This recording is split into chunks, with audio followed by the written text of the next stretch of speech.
Never got to meet Henry Fox, but I always felt a kinship with him. I read his first novel, The 2,000 Mile Turtle, in the mid 1980s, about 7 or 8 years after it came out. And it stars a small town newspaper editor, which I was at the time and was for a very long time. And his novel is clearly based on many of Fox's experiences running newspapers in Centerville, Madisonville, Taylor, and his hometown of Granger. And as he mentioned, I was running the Fort Stockton Pioneer a few years later, in 1988-89, and there Fox's column was run under the pseudonym of Pecos Willie because the Pecos River runs through the county. Fox used satire and humor to touch on the current events of the day, and I really enjoyed reading his column. And once a month, I'd sign a check to H.B. Fox for a modest amount. He charged $7.50 a month, and the check would be mailed to a post office in Taylor. In early February 1989, the column arrived in the mail because this is before email was common, and it contained a preface that read, "If you have wondered who Pecos Willie was, we can now tell you. He was not a local man, as we pretended." That was the conceit of the column from the time it started. "He was H.B. Fox, who lived on a ranch in Texas. He has written his last column. He died on January 31st, 1989. Carol had penciled in the date, I later learned. Fox died of pancreatic cancer at the age of 78. I wrote a column about that and sent it to Carol, who mailed me a very kind reply. So more than 20 years passed. I published newspapers in Nacogdoches, Lufkin, Longview, Cedar Park, and Mount Pleasant. As I said, I've had a hard time keeping a job. And in 2008, I was visiting a friend in Austin, and I saw that he had a copy of The 2,000 Mile Turtle on his coffee table. I said, I love that novel. And my friend, Bob Crane, told me that Carol Fox still lived on her parents' farm in Circleville, and he had met her recently while scouting locations for a photo shoot for GQ magazine. It's kind of one of Bob's gigs, is finding locations for movies and such. And they'd end up using Fox's Ranch as a setting. He said, you ought to write a biography of Fox, and he sent me Carol's email address. A few years later, a few more job losses. I had a lot more time on my hands, still living in Austin. And I went to the Briscoe Center for American History, also the Texas State Library, Diboll History Center, and I collected all of Henry Fox's columns from 1935 till his death in 1989. And I also met with Carol. We had lunch in Round Rock at the Main Street Grill, as I recall. Yeah, we shut it down. Not there anymore. My goal was to tell the story of this reclusive and shy man whose alter ego was his opposite, whose name was largely unknown to the readers of his columns, and whose total readership at one time exceeded 1 million. In the 40-year span, this is another thing that really fascinated me, is in the 40-year span when Fox was widely distributed, is when country newspapers enjoyed their greatest influence and widest readership. It was truly an idyllic time for country weeklies before chain ownership began reaching down to that level and homogenizing content, before the internet began lopping off wide swaths of newspapers' revenue streams. It's a time when people looked forward to reading their weekly newspaper. They considered it an essential part of their lives. They clipped out photos to stick on the refrigerator, and maybe a column from the Piney Creek Philosopher, which is what the Bastrop Advertiser called Fox. As Carol said, Henry was a native of Granger. He went up to New York City after graduating from Southwestern for a year, and then he came back to become a country newspaper owner. And he bought the tiny Leon County News in Centerville in 1935. In the very first issue, he sounded a familiar theme that he would sound again and again over the next half century or so. People in small towns, whether they always realize it or not, picked out the best pieces of the world to live in. They have all the comforts of city life and few of the discomforts, and little of the distrust and aloofness that makes city life a constant dollar and cents existence. And I suspect that's why a number of you live in Taylor, Texas right now. Within weeks of arriving in Centerville, Fox introduced readers to The Navasot Philosopher, a fictional letter to the editor-writer with a unique manner of both spelling and punctuating the English language. He spelled editor with an A instead of an O and signed every letter, yours faithfully, J.A. Anybody besides Carol know what J.A. stood for? Jackass. He decided to use that, and if anybody asked him what J.A. stood for, he would tell them what it was, and apparently nobody ever really asked him. And keep in mind, when he created this character, he was only 25 years old. He bought the Madisonville Meteor in 1937, which is larger, and he began to draw attention for his wit, his talent at finding these oddball stories. He was picked up often in the Dallas and the Houston newspapers. For example, and this is it's a precious story to me. This is a news story. This is not an opinion piece. Charles R. Long, 90-year-old Civil War veteran, keep in mind this is 1937, so they still had a few Civil War veterans out there, has moved to Madison County because veterans are too crowded in Grimes County. This is what he announced in Madisonville Monday. How many veterans are there in Grimes County, he was asked. Well, there's 2 counting me, he replied with a broad grin. The move gives Madison County and Grimes County 1 veteran apiece, as there was none living here before Mr. Long arrived. The veteran enjoys telling about his adventures in the Confederates' home in Austin. I put an American flag over my door, and those fellows wanted me to take it down and put up a Confederate flag, he said. They didn't know the war was over, so I moved out.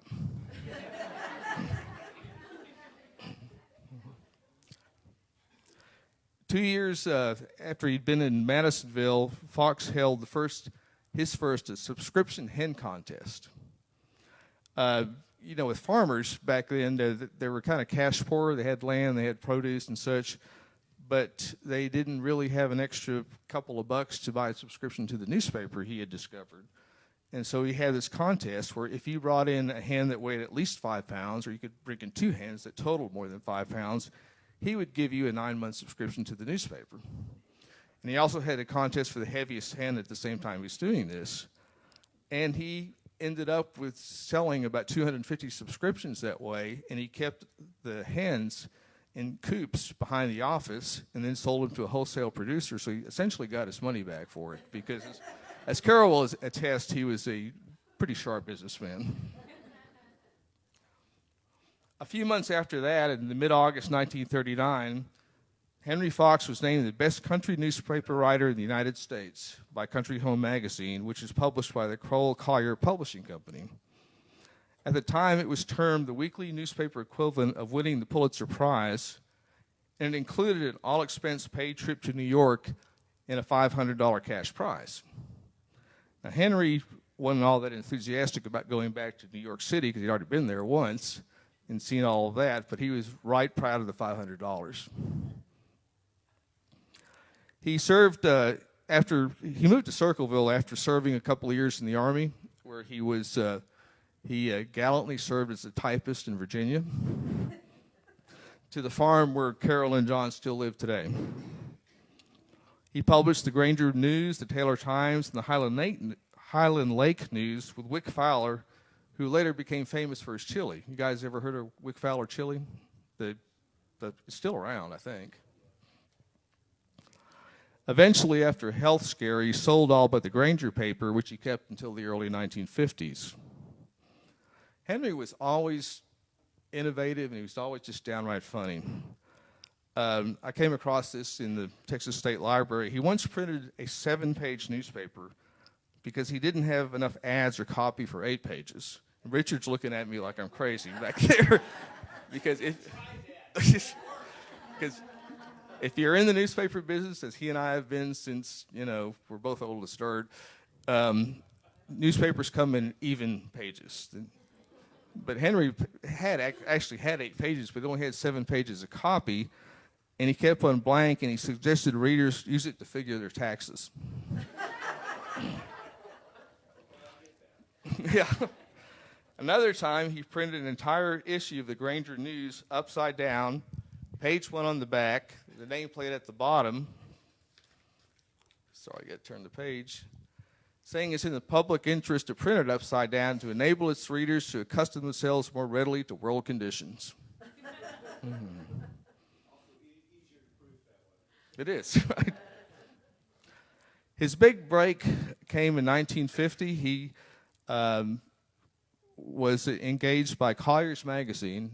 Not many people probably remember that now, but it was a national multi-million circulation magazine up through the 1950s. And he was able to do the circle. He was called the Circle Philosopher in that. And the character is this hayseed fellow who appears lazy in nature, but actually has a pretty sharp mind and provides telling observations on politics, current events, and foreign affairs. This piece, which was his first one, written at the height of the fear that the world would end in a cataclysm of nuclear disaster, now that the Soviet Union had the atomic bomb, pointed out, and I'm quoting, "The trouble with people who take a dark view of the world is that they ain't familiar with history.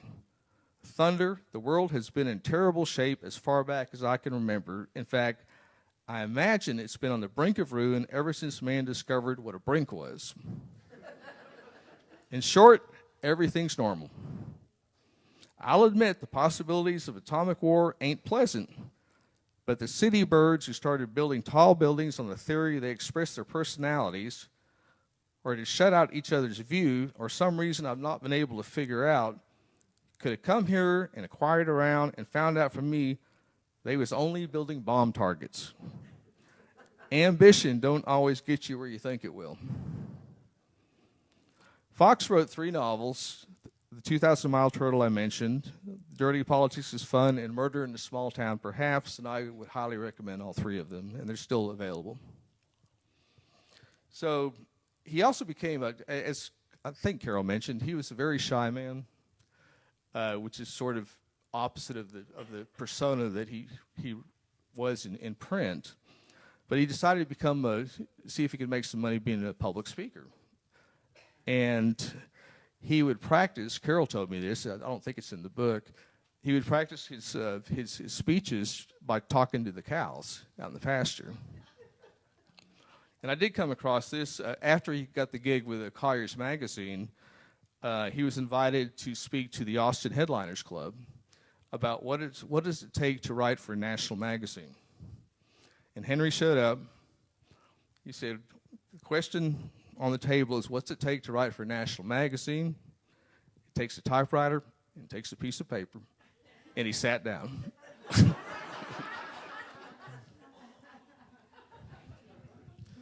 So I'm going to conclude here with some excerpts from 2 of Henry's pieces. One is from July of 1936, and the other one, it was the last piece that was published by him. So so keep in mind, this is in the middle of the Depression and the New Deal, and Roosevelt's New Deal and such. Dear Editor, remember he spelled editor with an A. You may not believe it, but reliable sources is reporting a man was seen on the east bank of the Navasot last night without a government check, and we're calling on your aid in capturing him and taking him to the Centennial for an exhibit. The man, wearing good leather shoes, walked out of a woods into a clearing and was searched by a feller living in a government resettlement house.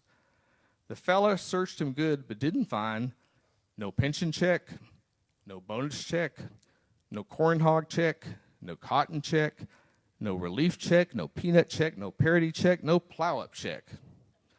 Ain't you got no check? The feller asked him. Ain't you no American? The fellow said the only checks he had was blank ones he kept to use on his own bank account. You're nuts, the feller told him. I ain't never heard of nobody without no government check. The man started off into the woods. Where you going? The fella asked. I got some work to do, he answered. If the feller hadn't fainted, he could have captured him right then. I suggest you get a posse and we can comb the Navasot bottoms and catch Checkless feller and take him to the Centennial for exhibiting. I'll split with you 50-50, and we can clean up. If my subscription has expired, I'll pay you just as soon as my pension check comes in or my relief check. Whichever gets here first, it don't make no difference. Yours faithfully, J.A.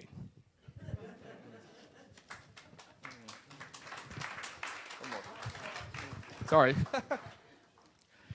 So the last piece that was published, it was published 2 days before Henry died. It was published in the Sunday magazine of the Houston Chronicle, and it was a takedown of Lonesome Dove by Larry McMurtry. And as the story goes, Henry was kind of outraged by McMurtry's lack of knowledge of cattle and cowboys and such. And he sent Carroll down to the University of Texas Library to get a copy of, help me out here. Mark Twain's, No. Yes. Yes. Mark Twain's takedown of Mark Twain's takedown of The Deerslayer by James Fenimore Cooper. And he patterned his takedown of McMurtry after that. And so this is just, it was a 2,300 word piece that, as I said, came out a couple of days before Henry passed away. And this is how it ends, how the piece ends. Talking about Lonesome Dove. The book ends after 945 pages, 3,000 miles of trail driving, and a passel of murders. I lost count. Due to a literary oversight after taking the reader on that 3,000-mile drive, through dust storms, rainstorms, hailstorms, and grasshopper storms, McMurtry leaves his cowboys stranded in the snow in Montana. There they are, watching over 3,000 head of cattle and living in a log cabin McMurtry says they built in 10 days, from standing timber to the finished product, including a fireplace and chimney of mud bricks. Those cowpunchers must have carried a lot of saws and axes with them on that long trail drive. Maybe in their saddlebags, whereupon not another word is said about them. It seems as if McMurtry ought to dispose of them some way, but after you've written 945 pages of authentic Western lore, well, the devil take those poor guys. The book won a Pulitzer Prize. I figure there are two possible explanations for this book. McMurtry knows very little about the Old West, or he was pulling the legs of the nation's literary critics who went head over heels in lavishing praise upon his masterpiece. Thank you.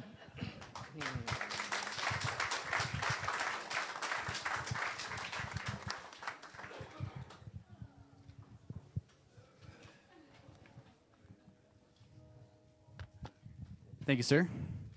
All right, on the next speaker, I'm going to be very, very, very good because, like I said, you do not want to be the negative focus of a passive-aggressive sermon. So, that being said, Travis Summerlin is going to be our next speaker, and he's going to go ahead and tell us about the Swedish Methodist Church, which, as many of you Taylorites know, is one of our oldest churches in Taylor, right? It's got a big history. He's currently the pastor of the 10th Street Methodist Church, if my information serves me correct. He's not from Taylor, but he did grow up nearby. He went to high school in Waco, graduate, and also got a degree in Baylor as well as up in Fort Worth. So, like I said, without saying anything sarcastic, why don't you come on up here, Travis? Tell us about the church.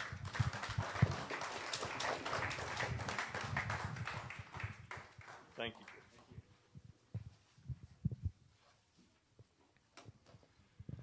you. Once upon a time, long, long ago, not really that long ago, in the 1860s, Sweden was hit by a severe famine, and there were a series of crop failures, and many Swedish farmers were in dire straits. And this was a time when, as a result of that, large numbers, thousands of Swedish farmers migrated into the United States. And a large number of them settled right here in the central Texas area and around the Austin area and in what would become Williamson County. And they brought their traditions with them when they came to this new land. They lived here in the central Texas area much as they had lived in Sweden. They cleared the land. They planted corn and cotton. They built homes, churches.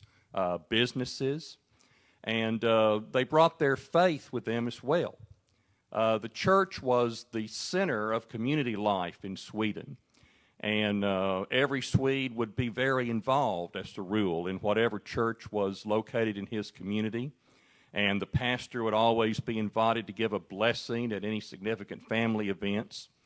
And the state church of Sweden was the Swedish Evangelical Lutheran Church, but all Swedes were not Lutherans. They were members of a variety of denominations. Many of them were Baptist, many of them were Methodist.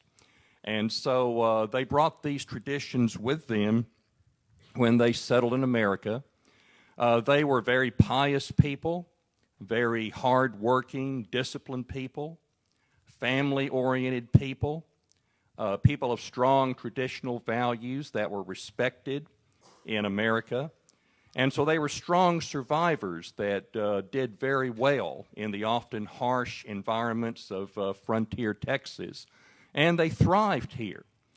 And they brought many of their unique religious customs with them to the churches that they came to establish here in the United States. Many of the unique Swedish customs centered around the way they celebrate the Christmas season. One very popular ceremony in Nordic countries that the Swedes brought with them to America was the St. Lucia service, with which they began the season of Advent, the season of Christmas, usually around December 10th. And according to tradition, St. Lucia was a young Christian Roman noblewoman from the town of Syracuse in Sicily. And she was martyred during the persecution under the Roman Emperor Diocletian in 304 A.D. Apparently, she had rejected a young Roman nobleman who had a crush on her, and he was offended and hurt as a result of this, and in his anger, he turned her into the Roman authorities on the island for being a Christian, and she was beheaded. But before that happened, she had been very active in using her financial means to support the poor on the island and the Christians who were being persecuted.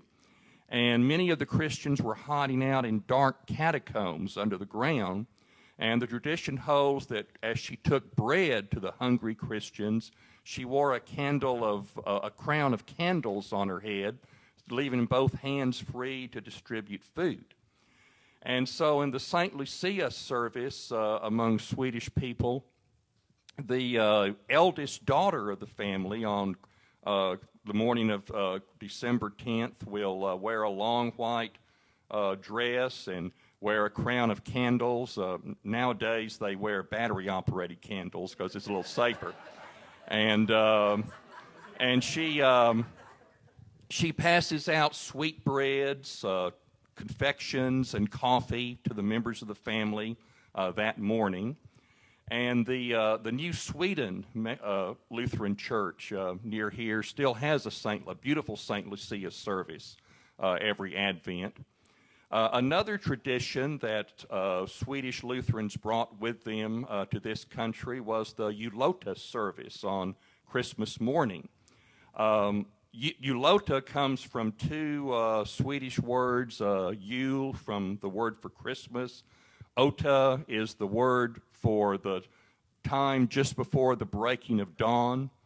And according to the way Julota is observed, Swedes would gather at their church before the crack of dawn on Christmas morning to welcome the birth of Christ, to light the Christ candle, the big white center candle on the Advent wreath, to sing songs of praise and have a devotional, and then to enjoy some sweets and coffee. Swedes like coffee, and Swedes like sweets and breads, and they love large gatherings with lots of food. That's a tradition they brought with them to this country as well.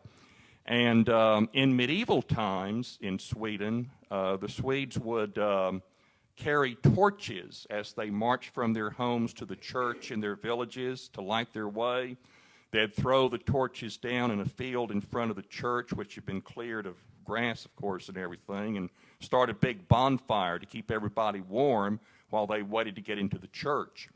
And they didn't want to go into the church until dawn was breaking, because in medieval times they believed that the spirits of the dead were holding a Christmas Mass in the church, and if you went in before they were finished, they would rip you to pieces.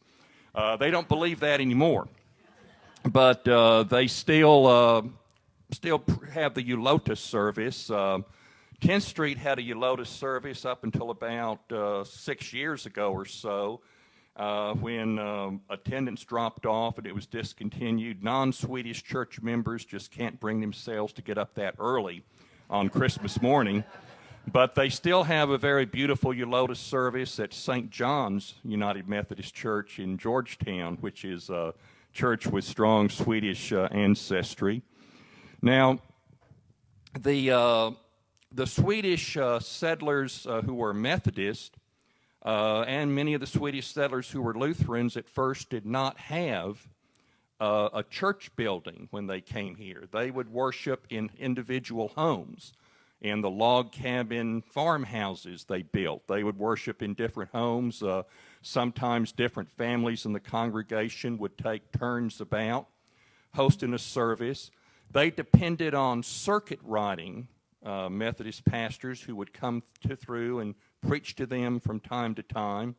One of the earliest circuit riding Methodist pastors to preach to Swedish Methodists in the Taylor area was a man named G.A. Lundell, who was a pastor of the Swedish Methodist Episcopal Church North that had its headquarters in Kansas City.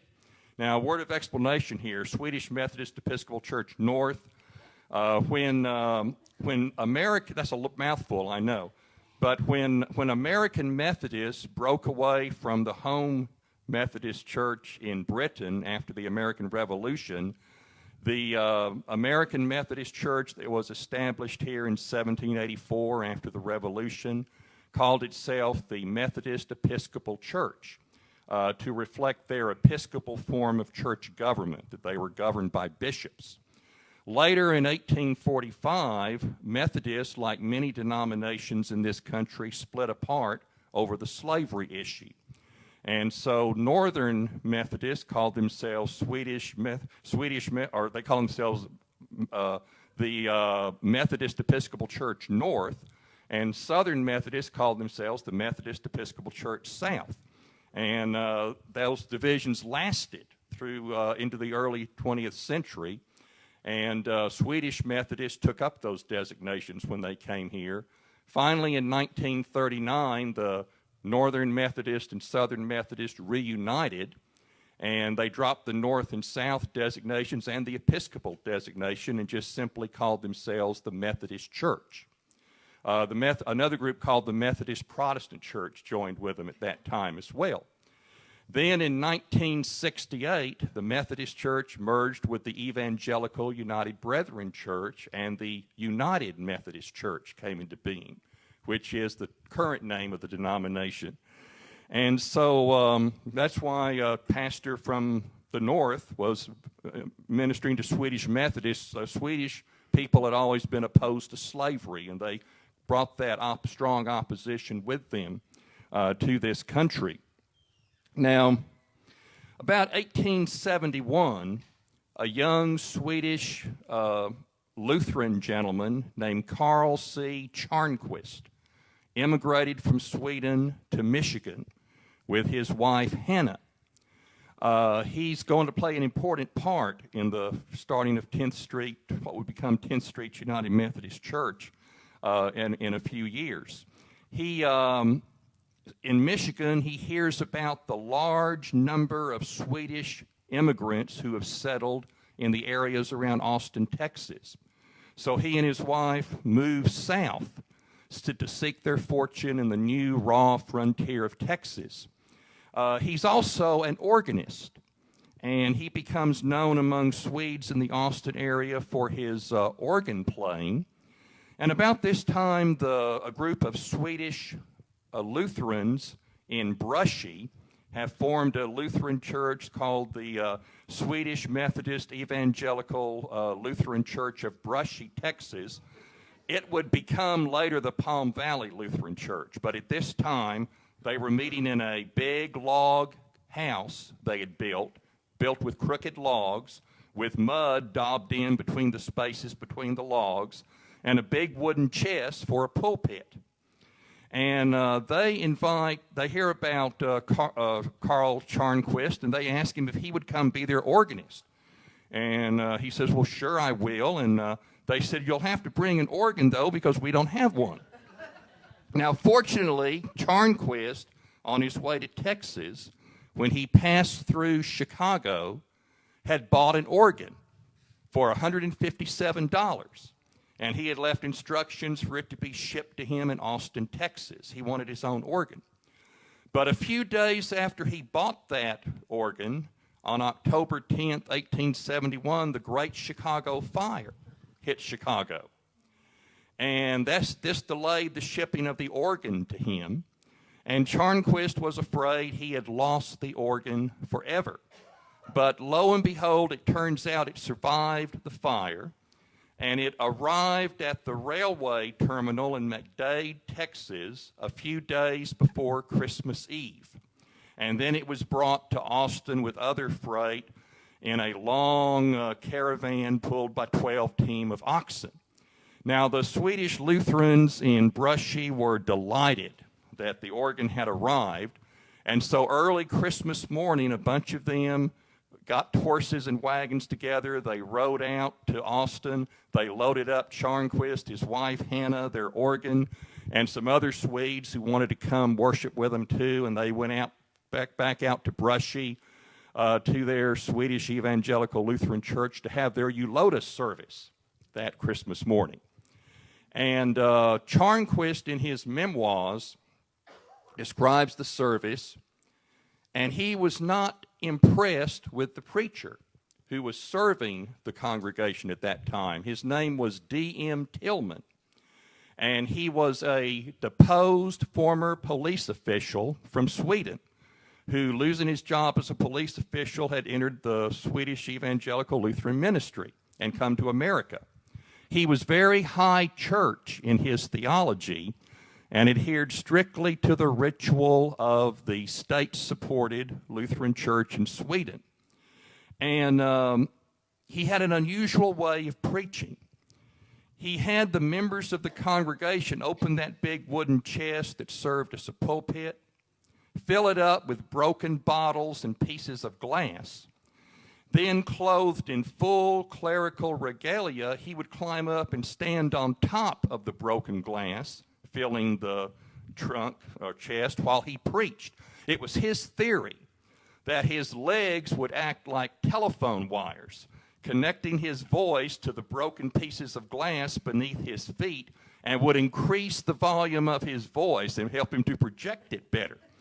Charnquist says in his memoirs that the only sound he heard was the grating and cracking and squeaking of all that glass moving around under Tillman's feet, which he said sounded like the moans of the bones of the poor lost sinners he was treading upon as he preached damnation to all. So Charnquist and his wife decided they were going to have to find another spiritual home. And about this time, he met G.A. Lundell, the traveling, circuit-riding Swedish Methodist pastor who was pastoring a lot of the Swedish congregations in the area. He converted Charnquist to Methodism. And Charnquist, in a few years, became an ordained minister in the Swedish Methodist Episcopal Church North. And he was assigned to minister to several scattered groups of Swedish Methodists in the area that's, Williamson County. And one of the groups, he developed quite a reputation as a church organizer. He helped organize the Swedish Methodist congregation in Hutto. He was involved in the organization of the St. John's United Methodist Church in Georgetown. And he comes and preaches to Swedish Methodists in Taylor as well. In 1897, Charnquist sent out word to all the Swedish Methodists living in Taylor and the surrounding area to come to a meeting he was holding at the farmhouse of Mr. and Mrs. Ed Carlson in Waterloo, 6 miles northeast of Taylor. He said, if you're interested in forming your own Swedish Methodist Episcopal Church, come to this meeting. So Methodists from all over the area, Swedish Methodists from all over the area gather, and that was the beginning of what would become known as the Swedish Methodist Episcopal Church north of Taylor. And for 3 years, Charnquist preached for them, but they were still meeting in separate homes, didn't have their own church building.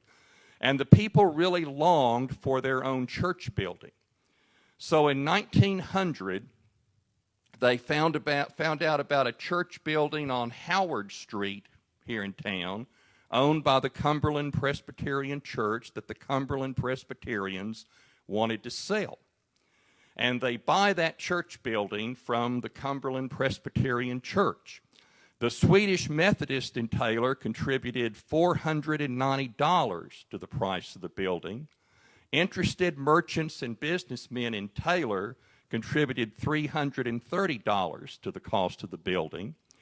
And churches belonging to the Swedish Methodist Episcopal Church North Conference, with its headquarters in Kansas City, contributed $800 to the cost of the building. And the Taylor Methodist congregation never forgot the generosity of all the Swedish Methodist Episcopal churches around the country in contributing to their need to buy the building. And so throughout its history, 10th Street Methodist Church has been a big supporter of church growth and development, which is the department in Methodist life that seeks to provide funds to help establish new churches where they are needed. Now, for a few years, they worshiped in that building on Howard Street. And then the first pastor appointed there after Charnquist left was a young man named Ernest Severin and his wife. And when they left, a pastor named Westerberg came and pastored there. And while he was there, the congregation found out about a plot of land that was available at the current location where we are on 10th and Hackberry Street. They bought that plot of land for $1,400 in 1911, and they moved the church building there from Howard Street on logs pulled by mules, which must have been a fascinating thing to see. And so that's still the location of the church to this day. The church established a Sunday school in 1901, and in 1910 they had supposedly 111 people enrolled in Sunday school. They taught the Swedish alphabet in Sunday school, and all the lesson books were in Swedish. And in 1927, while R.R. Bloomquist was the pastor, he convinced the congregation to change their language of worship from Swedish to English. So since 1927, English has been the language for worship of the congregation. Reverend Bloomquist told them, you can reach more people if you preach in English and worship in English instead of in Swedish, and they saw the rationale in that.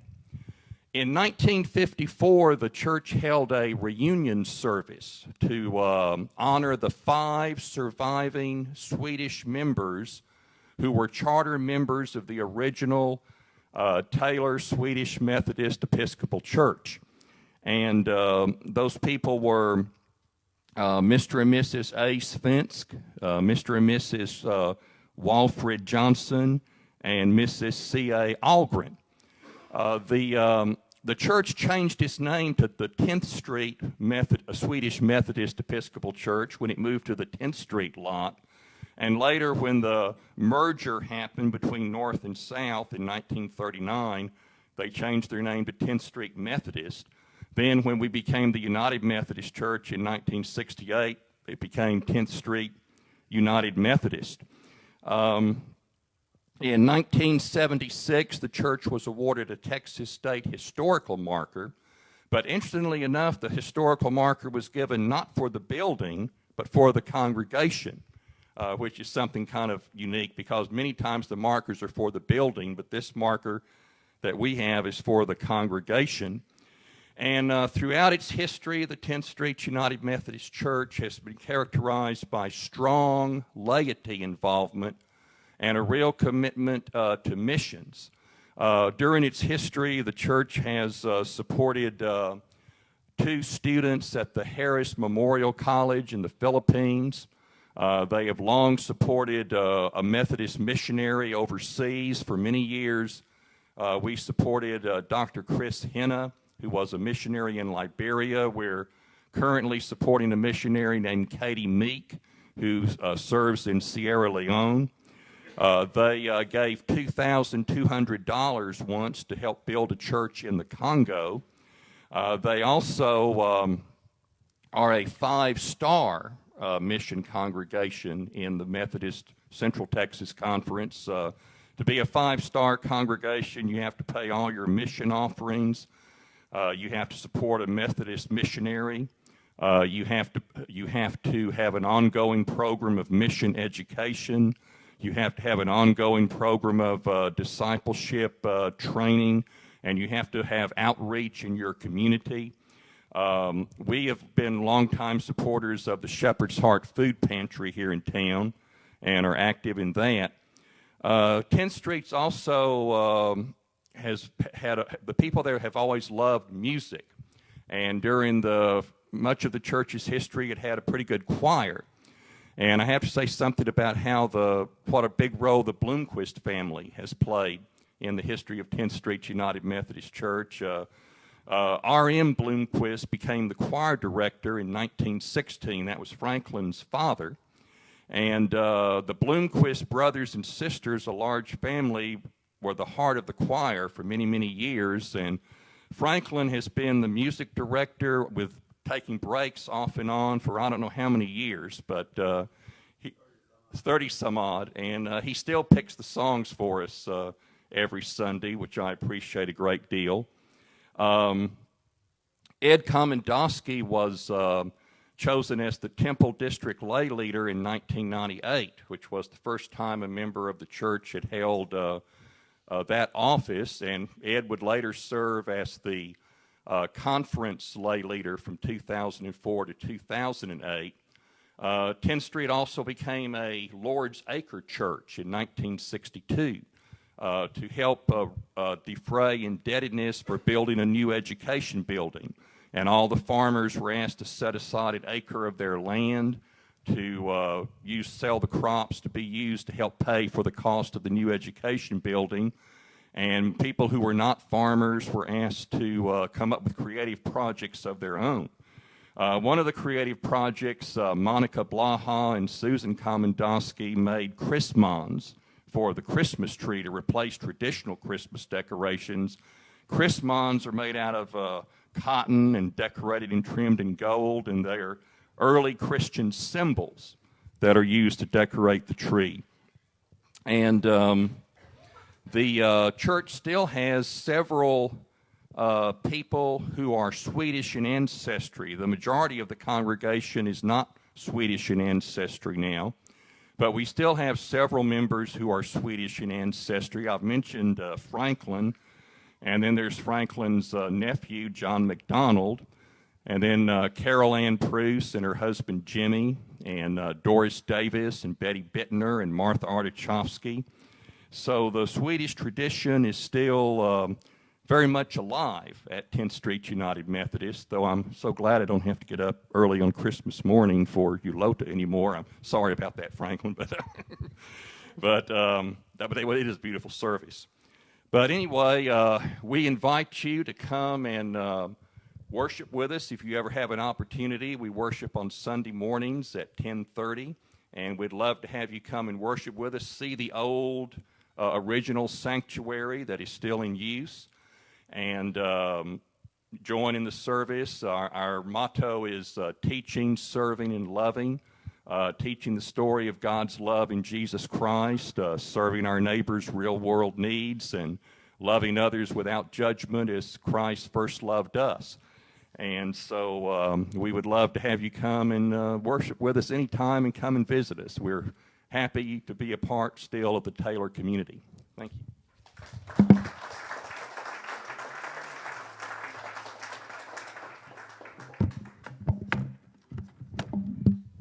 Thank you, Travis. Thank you, Travis. And I'm really glad that he noted my neighbor, Franklin. So whenever, if you don't know by now, Franklin is my neighbor. So when I found out that his pastor was coming up here to talk, I was pretty excited, even more excited now than since Franklin is here. Our next speaker is going to be Gerald Anderson. And if you're from Taylor, you probably know Gerald's name. And if you don't know Gerald's name, you know Bill Piggott, who is a relative of Gerald. And honestly, it's kind of a special introduction for me to talk about Gerald, because personally I moved here almost 2 years ago, and one of the very first people we met was Gerald Anderson. And before I found out about his family, before I found out about his foundation that he created, that he was a founder of, he just really comforted us, and he welcomed us, and he made us his friends. And then later on, I found out how awesome he is and the legacy that he has in this community. And I'm just really excited to hear his speech tonight. So tonight, he's going to go ahead and start talking about a family tradition on Christmas, which is a great follow-up to the previous story. So come on up, Gerald.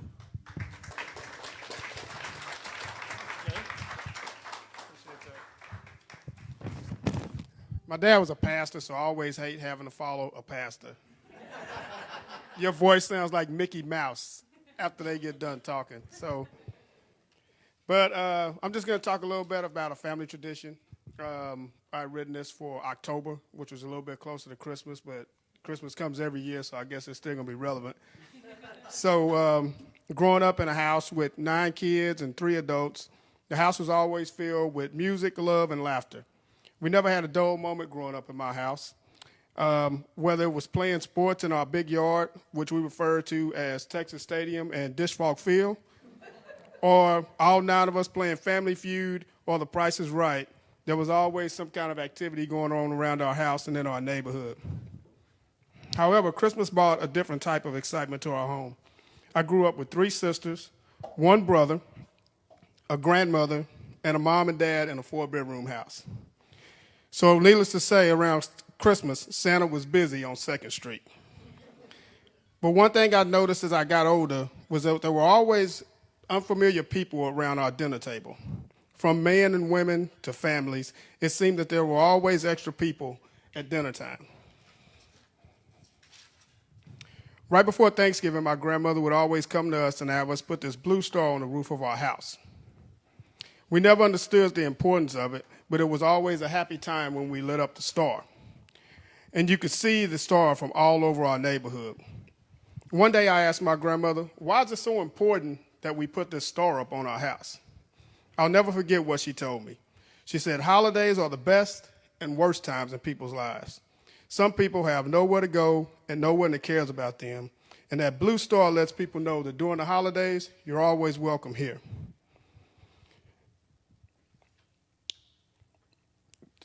My grandmother went on to tell us how her family, during the holidays, that for years, that they would always put that blue star out, and that would put the word out to let people know to follow that blue star for a hot meal and to come and share the holidays with someone that cared about them, even if we didn't know them.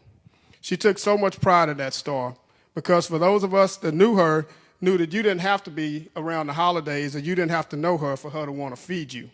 But the holidays, she loved people, and she loved to share the holiday spirit with anyone. We have not lit up the star since she passed in 2000. But this year, the star will be shining bright, and hopefully people will know this is a house of love and compassion, and that we too will share the spirit of the holidays with anyone that needs it. Thank you.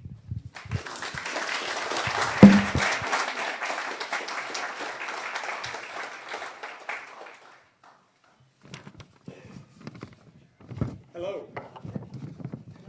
I'm Joe Burgess, president of Friends of the Moody Museum. And I want to thank you so much for attending tonight. With continued. Hello. With continued interest and support for this event from the community, we intend to continue these presentations on a regular basis. This is a City of Taylor museum, and so I want to especially thank Mayor Brant Rydell for your continued support.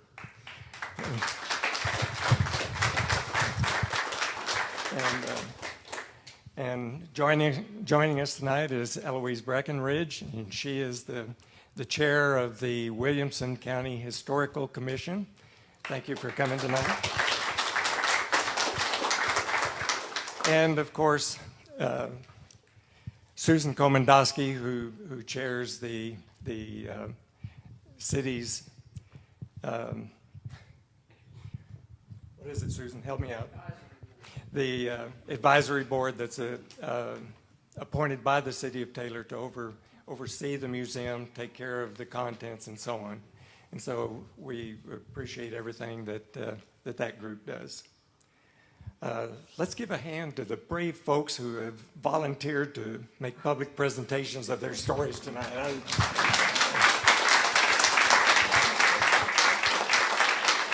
By golly, we got another board member here, don't we? Thank you for being here from the commission. Friends of the Moody Museum is a 501c3 organization that funds the preservation and dissemination of information about the Moody era and promotes outreach programs that share not only the history of the Moody family, but Taylor history in general. And so we're excited about hosting some of these storytelling events. As you arrived, I hope that you noticed the brand new storage building in the back of the property, paid for, by the way, by Personal Museum Endowments. The building will allow museum volunteers to gather, organize, and properly preserve the Moody belongings stashed around town. It will provide the means to rotate museum displays and facilitate the efforts to digitize and share online the many documents and photos in the museum's collections. Upcoming events for the Moody Museum include an April children's egg decorating event and the museum's annual food drive for Shepherd's Heart is in June. Also in April, we will be kicking off a fundraising drive for a Dan Moody statue, and it will also include a brick timeline giving the history of Taylor and the Moody family. Stay tuned for more information. Museum tours are available on Saturday and Sunday afternoons and by appointment by calling the City of Taylor or the Chamber of Commerce. You can become a friend of the Moody on our website, moodymuseum.com. Museum tours are available. So anyway, that's enough about the museum. So let's get back to the stories. Thank you.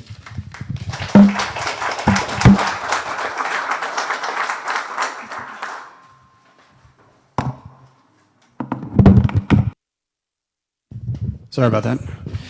Okay, so the next speaker is, I'm a little scared of this one. And the reason why I say I'm a little scared of this one is Maureen Gray is a professor or teacher here, just teacher at the Taylor High School.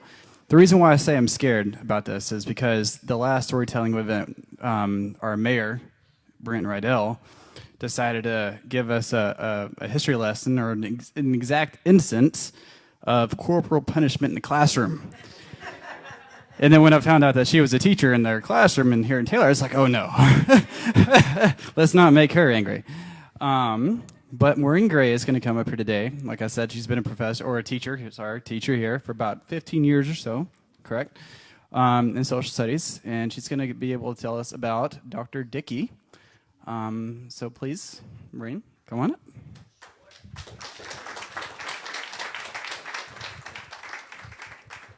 I've been teaching for 25 years, and I'm terrified because y'all are a little older than my regular audience. Okay, so I will tell you that my husband and I, it's my husband over there, We're new to Taylor. We've been here for 20 years, but we're still new. So when I first came to Taylor and started teaching in the schools, one of my colleagues came from the south side of Taylor. And so I was curious. I'm a city girl, grew up in Houston. My husband and I lived in the Dallas area. And then we came down to small town Texas. And it took a little adjusting. So one of the things that my colleague said to me is, oh, you need to find out about Dr. Dickey. And I said, well, who's Dr. Dickey? And she said, oh, he was just the greatest doctor that ever lived. And so when I decided to go back to grad school and get a master's in history, I decided that I wanted to study more about Dr. Dickey. And so I didn't want it to be a thesis because that would, sit on a shelf for the rest of my life and everybody else's lives, and no one would look at it. And so I created an ebook, and so it is online, and I'll be happy to share the web address with everybody at the conclusion. All right, so I'm sorry if I go too long. I've got a timer up here, so I will be quiet. All right. There is no way that nigger is going to come in the front door of Mustang Creek Country Club to no matter what kind of banquet you have going on. Well, sir, then we, the Rotary Club, and other civics organizations here in Taylor will simply have to take our business elsewhere. Well, let's think about this. Tell you what. You let your honoree come, and he can sit at the table, and he can give a speech and everything, but he has to come in the back door. Jerry Pavlik was about to award Dr. James Lee Dickey, an African-American doctor, Citizen of the Year. It is 1953. Rosa Parks has not refused to move to the back of the bus. Martin Luther King has not headed up the Montgomery bus boycott. We have the only thing that has been going on in the United States really since the formation of the NAACP in 1909 is that we have movements, small movements going on, but African Americans in the United States are living under Jim Crow. Jim Crow, it's a legal system of segregation. It's not just segregation, it's like because they can't say, it's predominantly in southern states. Yes, there's still discrimination up north, but it is not to the extent that it is in the states that were formerly in the Confederacy. You don't just say, oh, the war's over. Oh, we're all loving one another. Yeah, you can't do that. And so in southern states, they have Jim Crow laws where it says, oh yes, nobody can be out after 8 o'clock. But if you're white, they don't enforce those laws. It's only if the color of your skin is not white. And so Dr. James Lee Dickey has achieved something in 1953 that no other black man south of the Mason-Dixon line has ever done. He is awarded Citizen of the Year from an all-white community. So my interest in Dr. James Lee Dickey was, how did he do this? What did he do that made him so spectacular? And the more I learn about this man, the more intrigued I am. James Lee Dickey was born somewhere west of Waco. Don't really know for sure. They don't really know the date because African Americans were born at home. If they were lucky, they had a midwife, but more often than not, maybe an auntie would come over and help. All right? But James Lee Dickey was the first of 9 children. By the time he entered elementary school, he was living in Waco. His father was a waiter, and his mom took in laundry and helped pay the bills. Of course, with 9 children to take care of, I don't think she could have worked outside the home. Anyway, so they had to come up with some date for his birth, because Dr. Dickey not only surprised everybody by going to all 12 years of high school and then going on for an undergraduate degree, but then he went on to become a physician. So he grew up in Waco. Today, when I've gone to see his house, it is literally across the street from Baylor University. Now, I'm sure it wasn't there. It wasn't Baylor University at the time. But today, the house that he grew up in is across the street from Baylor. And so he went through the Waco public school systems.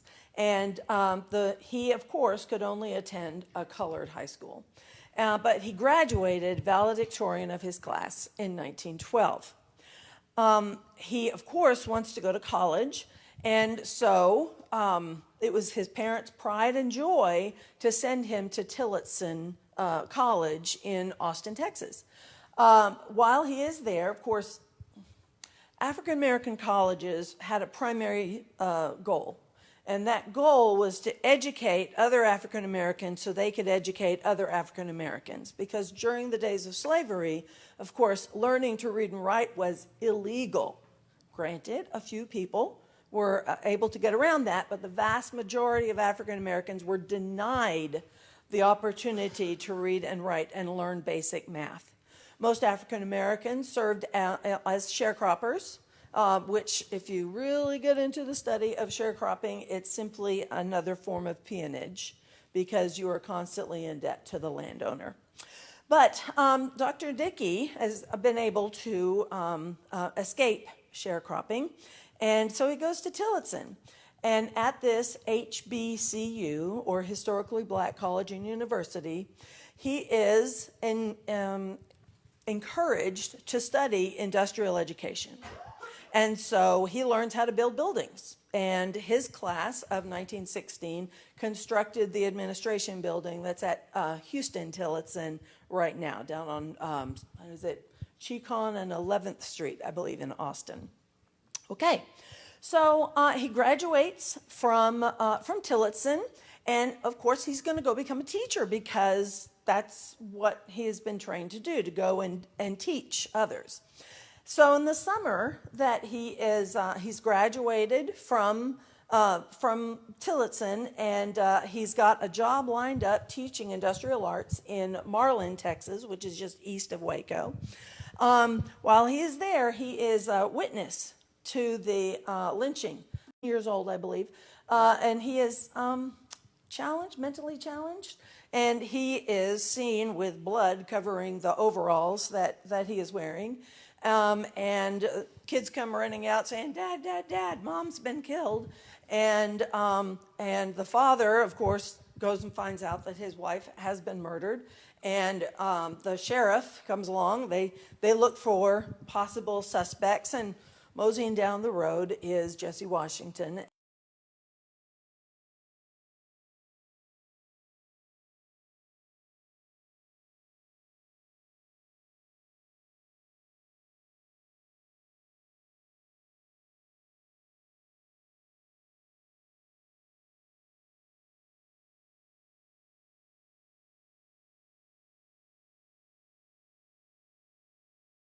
Going to be safe in Waco. And so they're moving him to Dallas County, where he can serve his time. And while they are loading him into the, for lack of a better term, the paddy wagon, the crowd, the mob, yanks Jesse Washington out of the wagon, and they hang him, they beat him, we're mixed company here, they dismember him, and then they burn his body. There are pictures anywhere. W.B. Du Bois wrote about this in the NAACP newsletter, The Crisis. And it is considered one of the worst lynchings, really, in history. Anyway, so Dr. Dickey is there in Waco at the time that this happens. Well, come September, he goes and he teaches school in Marlin. Now, I don't have corroboration for this, but I don't know, the more I study it, the more I think. There is a doctor, a physician, African-American physician in Marlin that strongly influences Dr. Dickey while he is teaching at Marlin, the Booker T. Washington School in Marlin, the colored school. And so he decides, before he's even finished, that he wants to pursue medicine. And so Dr. A.L. Hunter says, hey, you need to go to my old school. So he says, you need to go to Meharry Medical College at the Central Tennessee College in Memphis, Tennessee. And so that is what he plans on doing. Well, he packs up his stuff. He goes on to Meharry, and golly, first thing he does is he meets the love of his life, dear old Magnolia Fowler, who is a student of education at Fisk University, also in Memphis.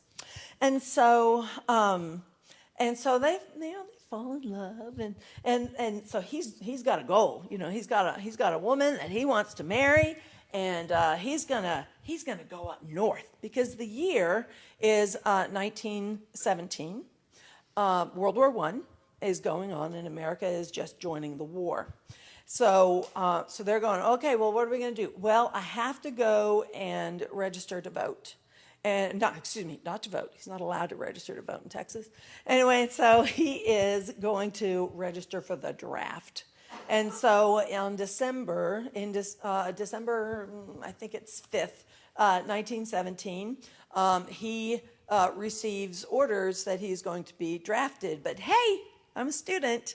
Not only that, I'm a medical student. And so Dr. Dickey signs up to serve in a part of, it's sort of like junior ROTC, but on the college level. And it is a medical education reserve corps. All right. So if you go and see Dr. Dickey's grave, it says that he is a private in World War I here at the city of Taylor's cemetery. Okay, so let's get on with Dr. Dickey. Well, also at the same time that World War I is going on, African Americans are being not drafted to go in the military, but drafted to go and serve in the North in the factories. Because while all the white young men are going off to serve in the war, there is an absence of workers in factories up north. And so the Great Migration is when 1.6 million African Americans leave the South and they move to places like Chicago and Pittsburgh and New York. And so Magnolia and James, they have a plan. They're going, okay, well, we're going to get married right after you finish up medical school, and let's go to Chicago. We're going to go to Chicago. Yes, that's the plan, because that's where there's a growing black population, and they need medical care. So that's what their plan is. But lo and behold, spring of 1921, when Dr. Dickey and Magnolia are about to do it, they're about to leave Texas, James's father joins a lodge, which was common at the time, the Knights of Pythias, and they're initiating him. It's the kind of initiation where they throw you up on a sheet. When I was a kid, I'd see them on cartoons. Throw them up on a sheet, and then they catch them, and they throw them up again. Well, Dr. Dickey's father landed on his head, broke his neck, leaving Dr. Dickey as the eldest male with 8 siblings left at home. So, change of plans for Magnolia and for James, and they decide that they need to stay someplace close enough where he can go and help his mom out. And so, while he was at Tillotson, he had met a young woman who was in the class behind him, and her name was Isla Rector Wright. Is Ernest still here? Is he over there? How is Isla related to you? She was my aunt. Okay. My father's sister. Well, it is because of his aunt that Dr. Dickey, when he came down to visit, he probably stayed at her house, because if you've seen the Green Book recently, you know that there are very limited places where African Americans could stay the night. And so Isla and he had been friends at Tillotson, and so he came really to see another friend of his from Harry, and that was Dr. J.R. Moore. And he was the colored doctor here in Taylor. Well, when he went to Dr. Moore's place of business, which is located at 109.5 Main Street, and it's still there. It's upstairs from the Woodsman. Okay, if any of y'all have seen that, you know how the bridge goes over the railroad tracks? Right there, second floor. And that is where Dr. J.L. Moore was our colored physician here in town. Well, he knocked on the door, no answer, knocked on the door again, knocked on the door again, looked in the phone book, found out where he lived, went over to his house, and no one's there. The place is abandoned. And it turns out that Dr. J.L. Moore had taken a larger practice in San Antonio. And so Taylor had absolutely no African-American doctor, and there was no one for 100 miles to take care of any colored people. Now, Doak Stromberg Hospital, which was located right across the street here, allowed 2 beds for colored patients. But that was the only hospital in Taylor that would permit African-American patients for their care.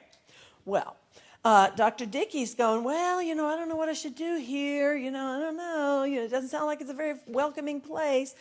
And Isla Rector Wright says, James, you have an opportunity right here. Why don't you stay here? And he goes, oh, brilliant. Yes. So he sets up residence. Magnolia decides to finish out her degree. So a year later, he goes back to town, and he brings Magnolia back to Taylor, and they set up residence at 501 Elliott Street.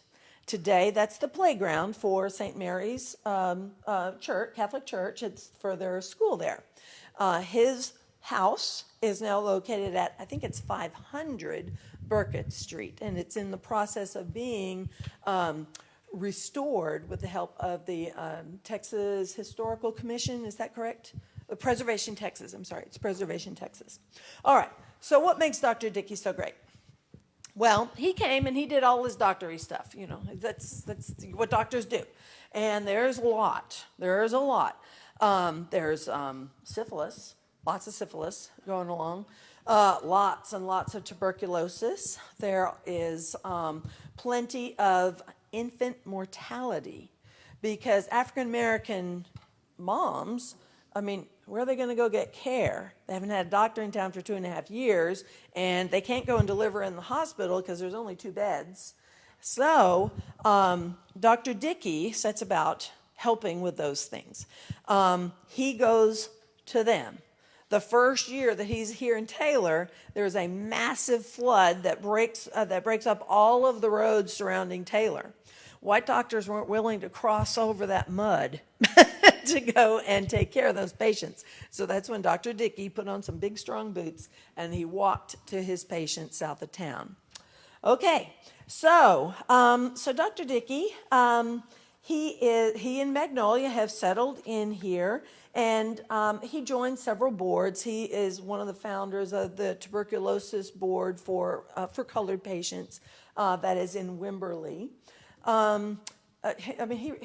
He does his doctory stuff, it's like me doing teachy stuff, So, and he's great at it. He's very good. In fact, in 1934-35, we have a typhus epidemic from especially African American kids over on the south side of town. That it's too expensive to buy to pay for water. Okay, it's 1934. And this is the Great Depression. And in those days, if it was a choice between hiring a white guy and hiring a black guy, well, the white guys got the job. And so people on the south side, they didn't have enough money to pay the $1.35 a month it took to get water running to their house. And so, their mamas would send their children, you go over there and you get a bucket of water out of the creek, and you bring it back here, and that's what we're going to use.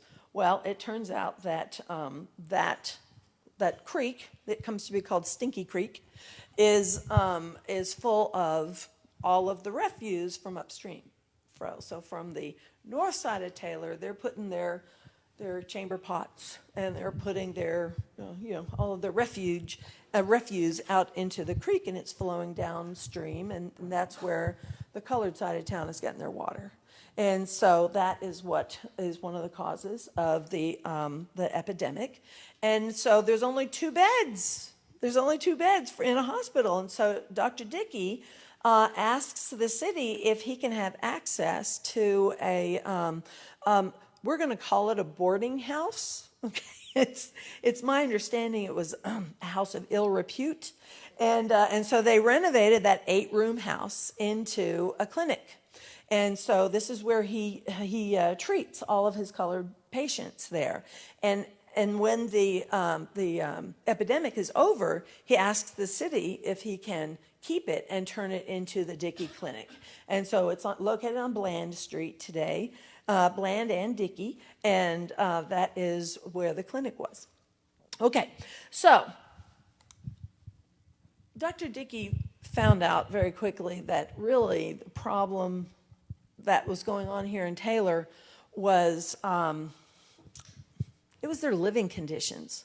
Over on the south side, when the Great Depression happened, and so they and with the New Deal coming in, they did away with sharecropping, and so the colored sharecroppers, they needed a place to live, and so they simply moved their houses over to the south side of town in the Avery addition of South Taylor, and literally they took the shack and they dumped it. There's no running water, of course no electricity, hardly anyone had electricity in the 1930s, and so it was horrible living conditions. They don't have running water, and so they can't, A, bathe. There's no water for them to bathe in. You know, that old saying about, what is it? Don't throw the baby out with the bathwater. It's because it was so dirty you couldn't see the baby in the bathwater. Anyway, so they didn't have running water to stay clean. Thus, you can imagine the reputation around town. If you haven't had a bath for a few months, they're going to be smelly and they're going to be filthy, and so they're going to be judged. So there's no running water. They've got no toilets. And so they're still using outhouses. And in fact, when I interviewed Don Hill, former mayor of Taylor, for this project, he said up until 1982, they were still using outhouses on the south side of town. And so the conditions were bad. So the horrible water. Second, there's very little job security. And so if you fell behind, you couldn't pay your rent. Then there was a constable in town, according to my my research. There was one particular constable in town that if you didn't pay your rent on time, he just paid a visit to the line, which I understand was a section on the south side on First Street, South First Street, and this is where all the bars and the Party City Central. At night, it was Party City Central. And during the daytime is where the beauticians worked, and the livery was down there, and so with all sorts of things. And I'm looking at my time, and I'm already at 22 minutes way over. So I'm gonna go through this pretty quickly.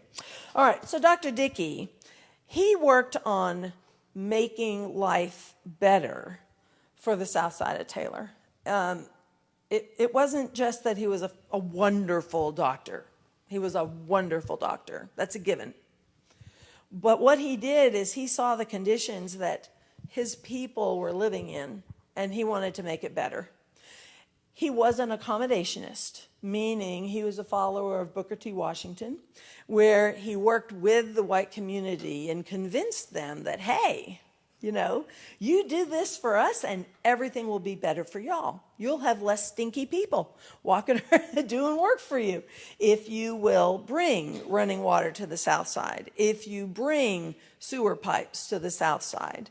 One of the things that he accomplished was to get what they called a fire hydrant, and it took me a couple of years to figure out. They're talking about a faucet.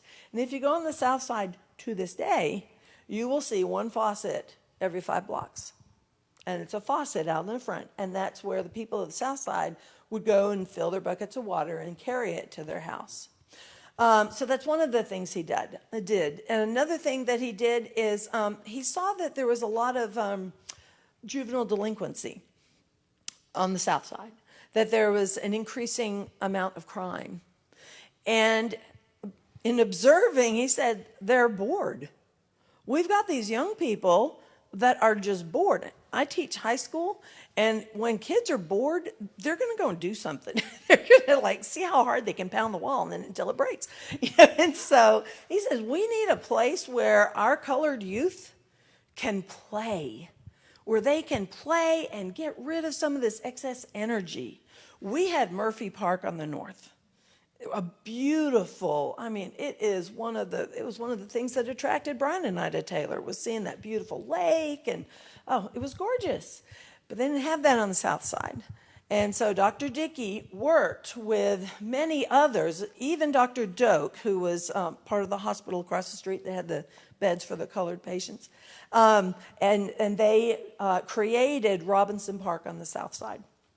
Okay, so he helped create a park. He created a community center along with his wife Magnolia in order to make things better on the South Side. There was no place where colored people in Taylor could congregate except in a church, and that was part of Jim Crow laws.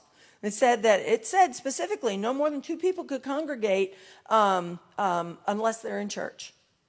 And so if you were part of the AME church, are you going to go over to the Baptist church? Well, sometimes that doesn't mix very well. And so Magnolia, as an auxiliary to the Negro Chamber of Commerce that Dr. Dickey founded here, they created a community center. And the community center has moved from over off of Jim Street over to MLK now, and it's called the Givens-Dickey Community Center. I might have the names backwards. Okay, what else did he do? He worked for the school. Now, until he had a son in school, he really wasn't quite aware of it. But one of the things that he was instrumental in doing is getting Dickey Bridge. Who was talking about Dickey Bridge earlier? The kids, there was 2nd Avenue, 2nd Street. Who was talking about 2nd Street? He's gone. All right, anyway, it ends because there's a creek there. And so the kids would have to cross this creek in order to get to the colored school. And so, if it's raining, and if you've been around here for the last 6 months, sometimes it rains, and when it rains a lot, and the creeks rise. And so they would have to put a fallen log over the creek and tightrope it on the other side, and if they fell in, of course, then they'd have to go to school and be wet all day long. And so he was instrumental in getting that bridge put there so that colored kids could get to school. He also was instrumental in 1952. He went to the city and he said, well, hey, listen, I understand that y'all are renovating the school here. That in 1951-52 is when we first had a Taylor ISD. It had been part of the city of Taylor. And in 51-52 is when they created an independent school district here. Anyway, he said, I see that you are doing all this renovation here for the school. So I tell you what, we need some stuff over at Blackshear O.L. Price. And so the city council says, well, what exactly do you need? Well, we need new desks. We need desks. Oh, and by the way, we need more than one light bulb. They have one light bulb, no plugs in the wall, one light bulb. And so we really need some things. Well, experience tells us that if we put nice things over there at Blackshear O.L. Price, the kids are going to vandalize it. I still hear that in the high school, but the kids are going to vandalize it. And he says, well, let me see. I have an exhibit here. And he brings in a desk to the city council meeting. And he says, I'd like you to take a really good look at this wooden desk. And in it are carved the initials DM. The desks that were being used over at Blackshear O.L. Price had come from the school over here on 7th Street. And Dan Moody had vandalized those schools. That desk. Needless to say, the city of Taylor did provide new desks, and eventually they provided a band hall, a choir room, a home ec center, a gymnasium. Of course, a lot of that was being done so that they would not have to integrate the schools. All right, so why Dr. Dickey? All of these things that he did, and he never was militant. He never said, the Constitution says, and says, you have to do this. We're going to call in the NAACP, and we're going to, charge people with violation of the 13th, 14th, and 15th Amendments. Instead, he worked with the white community. And so every year, beginning in 1948, I believe, I'm looking at Brian, he's my Rotary person. 48, 49, Citizen of the Year. Yeah, pretty quick. So they had started asking the people of Taylor, all of the people who were in civic organizations, to please vote for the person, nominate the person that you think is the most outstanding citizen in the city of Taylor. And so in January of 1953, the people of the city of Taylor selected a black man. Surprise, surprise. It was the first time any southern town had honored an African American. So Dr. Dickey was pretty wonderful. He lived until 1959. Of course, once he was awarded Citizen of the Year, he appeared on 2 television shows, radio shows. Time Magazine interviewed him. The best source of information about Dr. James Lee Dickey is a Saturday Evening Post article that came out in October. He was a pretty amazing man. One of his most famous sayings was that I came to Taylor to stay a little while, and I ended up doing my life's work. So, thank you. There's so much more, but I've gone way over. Sorry.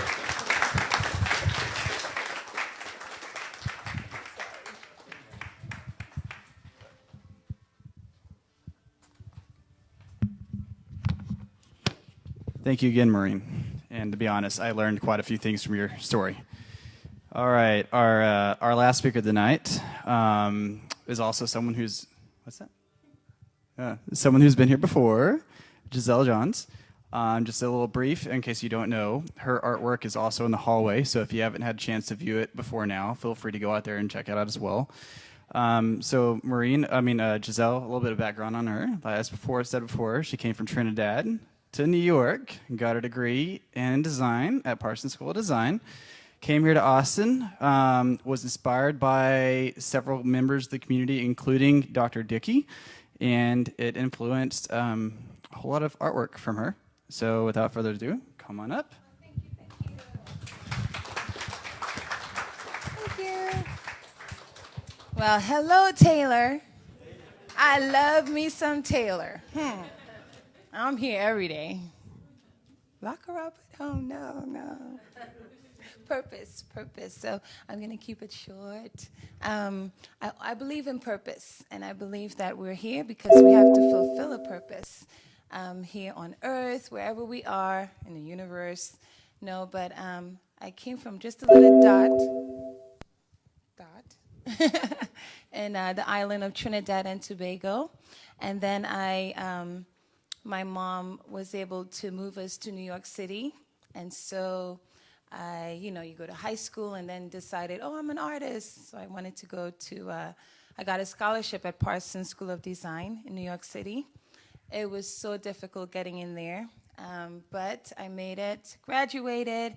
My background is in illustration, and I obviously went into the commercial world. Just a brief background, commercial illustration, did the editorial magazine stuff, and Nina Simone CD compilation with Verve Records and Universal Studios, and then went underground, started doing connecting with the past and illustrating CDs with, just jazz greatest. And that was fun. Oh my gosh, yeah. But then the artist decided, okay, I need to figure out what I really wanted to do and to find my own niche, myself. And I connected to the past. And ever since, I've been using my art as a vehicle to document history and tributes to whether it's rap musicians. KRS-One was a great thing I did in New York City. And then moving into Austin. How did she get to Austin? A long story. I'm not going to talk about that tonight. But I ended up here, and then journeyed out to Taylor, Texas. It was the best thing I've ever done. I mean, I went into, I took, 29, and went down to Burnett County. And then I found myself, I kept going until I reached Buchanan, picking up junk from everywhere. Rustic stuff, broken stuff, just metal, old pots, old whatever I could find, and create sculpture out of it. So what I'm trying to say is I was a commercial artist, and then I went into being a, sculpture artist, using broken things in my work and using it as tributes to historical, as a vehicle to present stories through my work. I hope you guys got that. Artists could be so complicated sometimes. I mean, really, no, but anyway, came into Taylor, right, and fell in love with it. And I want to live here one day. I so want to open up a studio here one day and, just invite everyone. Come on, y'all, let's just enjoy the rustic, antique world up in Taylor, Texas. I might just put a pillow outside and sleep outside. Wave to everyone. Anyway, I made a call, right? And I spoke to Susan, and I said, Miss Susan, I would like to have a show at the museum. And I don't know if she's on the other line going, who is this? But she was just the sweetest, kindest person that took the time to listen. And she said, just send me a few samples of your work. And I did, and she said, we can consider it. I have to talk to the committee and whatever. And, I was patient. I'm on the other end going, please, please, please, please, please. So when I got the yes, she said, is it going to be about Taylor? I said, yes, it's going to be about Taylor. It's going to be an awesome show. And so I chose to put my focus on just creating a few pieces entitled Taylor the Unforgettable. And it meant a lot to me because, we really were a family, right? And I say we because now I'm a family now. Yeah, you guys can adopt me, yeah, right. And so I said, well, where do I start? And I went back to, just when I first started driving, down 79, came into Taylor, I was just thinking, well, where is the African-American population, which direction I was, I just wanted to know more, historically, their contribution to the history, the African-American history. And then someone mentioned Dr. Dickey and former Mayor Don Hill, and I said, well, where are they? How can I meet them? And then I sort of connected with Leslie Hill and Mr. Hill, and I told them my vision, and they were quite, intrigued, and they wanted to help a young artist like myself. And they felt that I really wanted to do this, and so they opened their home to me and welcomed me in, and when I walked in, it was just amazing to see the archive of all the things they've collected and how important, the history is to them. It was just mind-blowing, and it pulled me in more. Well, maybe you have a purpose here, you have a calling here, and you need to fulfill it, so I'm talking to myself. Because sometimes I try to back out of it. Like, what are you thinking, calling the Moody Museum? Trying to display your art, And I'm trying to talk myself out of it, but then I was like, nope, you better go through with it. And so I tried and I went through with it. Anyway, so make a long story short, right? Someone that I really, while I was creating all these beautiful art, was Sterling Sims. And I'm just gonna do this real quick. It's gonna use, okay. Sterling Sims, October 13, 1888, April 9th, 1945. So Sterling Sims was born in Travis County to Oscar and Violet Gradington Sims. He was fourth of 21 children, some dying at birth. Sterling and Georgia Pickett Sims were married August 30th, 1913. Georgia was the daughter of Lee Pickett and first cousin to famed bulldogger Bill Pickett. The Sims raised 3 boys and 3 girls.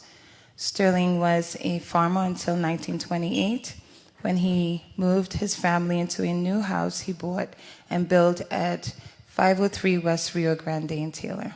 They celebrated their first Thanksgiving there, and the home is still occupied by his heirs. He worked odd jobs at the compressed and the round house, and seasonally at the oil mill as a cake knocker. Standing in a line, he and a fellow worker knocked cotton seeds cakes out of molds, one by one, with their hands. It was at the oil mill where the Lord gave Sterling the vision to invent a wooden cake knocker for oil presses. A person had only to lift a lever, and 12 cakes at a time would fall out. Sterling was buried on the day President Franklin D. Roosevelt died, April 12, 1945. Okay, so why him? Because every visionary, every artist, when you have a vision with him also, something out of nothing, valuing the little things. Visionaries are my heroes, because I believe when you have a vision, you don't just shove it under a shelf, right? You don't have that book that you want to write, that vision of painting 50 paintings or becoming the best scientist or the best writer, or the book you always wanted to write. I don't believe it should be under a shelf. I don't believe it should be, locked up anywhere. You need to breathe life into it. And that's what I do with my work. I find these stories and these people who have made a contribution to society or just our community.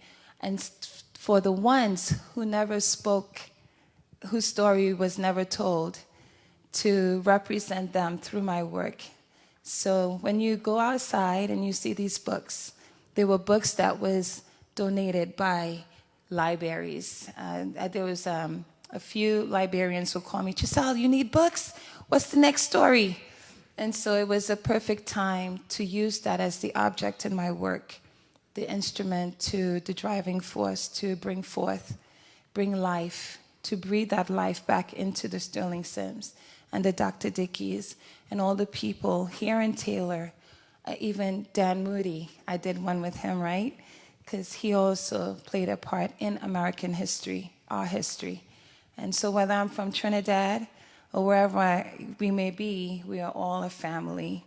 And so that's our purpose, to just kind of not let history fade away like the bag in the wind, right? Unforgettable, that's what you are. Yeah. So that's it. That's it.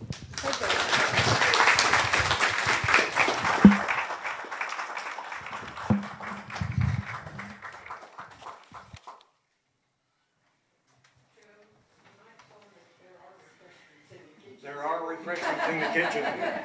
You bet. We got lots of lemonade and cookies, and please help us out on that. So, of course, many thanks to our storytelling participants.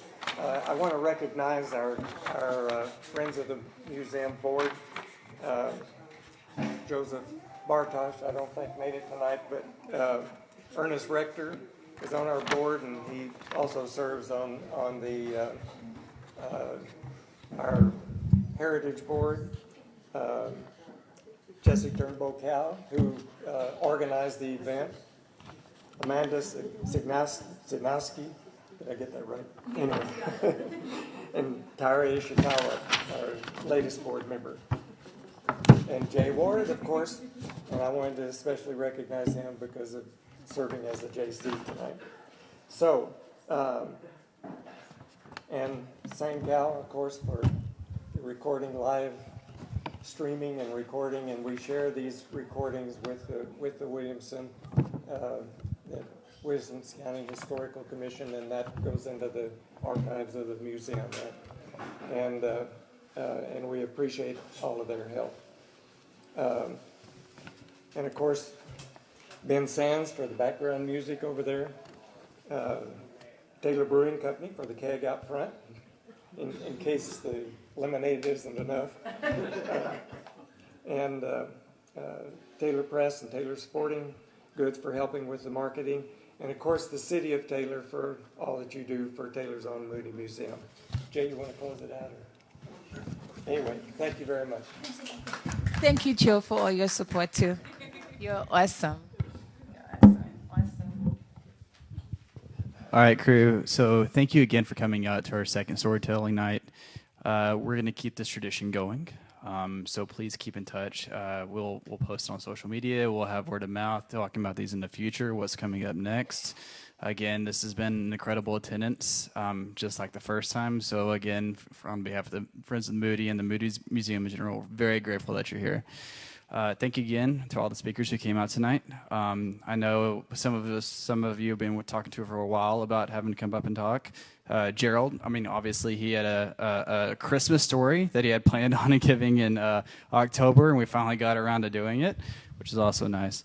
And just to wrap things up, like I said, we have events coming up in April. We're going to have another storytelling night in the future. We also have outings, so in case you ever want to go check out additional museums outside of Taylor, we have little excursions that we can group up and go check them out. And then also, if you hadn't had a chance to look around the museum, feel free to come again, as we have said that there are multiple days that we're open that you can come in and check things out. You can also schedule up to have tours, go and check out some of the artwork, and just see some of the rotations that we have. To wrap things up, we have plenty of beer to drink, so if you want to continue to drink, please alleviate the beer in the keg, because we will end up on Jesse's front porch drinking it tonight if there's not enough. And then we also have some refreshments in the kitchen as well. But just to wrap things up, thank you so much for coming out, and we'll hope to see you next time. Thank you.